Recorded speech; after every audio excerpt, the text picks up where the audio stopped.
For those of you who don't know me, I'm Brandon Thomas. If you don't know me, you probably know Lynn Thomas over there. That's my grandfather. He led me to Christ when I was about 6 years old.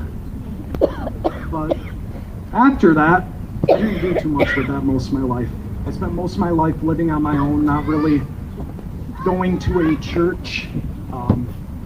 Neither of my parents are very religious. They divorced when I was 2. And through that divorce, there was a lot of hurt and a lot of trauma.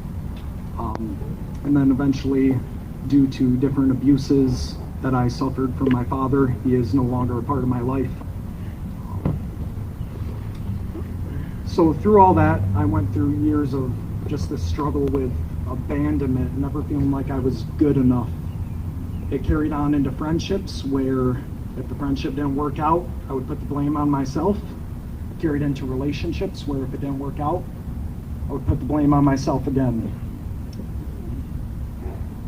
I didn't understand why, no matter how hard I would try to keep people in my life, they would always leave. I felt unlovable, unworthy, like nothing I could ever do would be good enough for anyone in my life, even my own family, when they would tell me that they love me. You could put me in a room full of all these people I know and have relationships with, and I could still feel alone. I derived all my value from other people and what they thought of me, and that's a pretty dangerous thing, because when they thought poorly of me, I thought poorly of myself. So eventually, I stopped doing that. If I couldn't get my value from what they thought of me, what matters is what I think of me. But I suffered from a pretty severe anxiety disorder and depression as well throughout the years. And with those, valuing myself was pretty hard to do on my own. This all came to a head in about 2020 when I lost a lot of close friends in my life, a mentor, my mom, my rock, moved out of the state, and I felt like no matter what I did, everyone would eventually leave me. What's the point? So in November of 2020, I tried to take my own life. Thankfully, I failed at that, so I'm still here in front of you all today.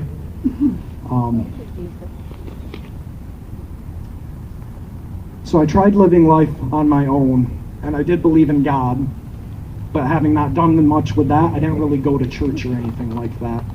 I couldn't really relate with church people. My impression of all of you people was that you had your lives together, that you knew what was going on, and when I talked to certain church people in my life, not you guys, don't worry, they would tell me things like, oh, you just gotta trust in God more, you just gotta pray more. That was never practical to me. Just talking to him like, there's so many people on earth, why me? Why would he listen to me? So I started coming to Frontline, and I saw this community of people filled with joy. And on Easter of 2021, I heard a testimony. And I think he'll be okay if I call him out by name. A man's Anthony Ballou right there in the front. This was the first time I heard a Christian in front of a ton of people be real, talking about his struggles, and his struggles were my own. So that told me you guys were just equally as messed up as me. Yeah. Amen. I felt like I finally found a place I could belong. So after that, I started coming here every Sunday. I would make sure I'd work at like 4 a.m., get out at 10, rush at 10:45 when we still had that as the time, which I miss. I know a few of you are there with me. Eventually, my grandfather and John asked me to join the men's ministry team, so I did that because I know myself well enough. If I don't fully commit to something, it is going to leave my life. So as I started being around more of these people, John always says, your mess is your message. And that really hit me. So when I started hanging out with certain people one-on-one, like Anthony, like my friend Brad Vanderlee, And like many others, I realized, you know what? We all need each other. And that's what a church family is for. You're not a rock, an island. Yes, you can have that relationship with God without going to church, but the point of church is to have each other for when you're going through those troubles in life. So as I started developing these relationships and friendships, I started getting off my anxiety medication and my depression medication. And now I can do things like this and talk in front of people without freaking out and convulsing on the floor. It's manageable now.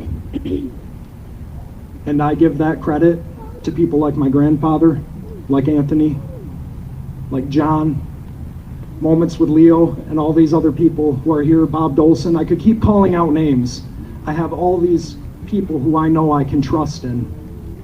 And now I know even if some of you might fade from my life, I don't have to deal with that abandonment because I have my Father in heaven. Amen. I think the whole point of your church family can be summed up in one verse, Galatians 6:2. Carry each other's burdens, and in this way, fulfill the law of Christ.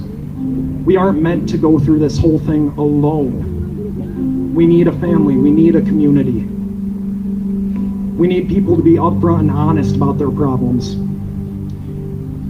Like Anthony was, like how I'm trying to be right now. But now I know a few things.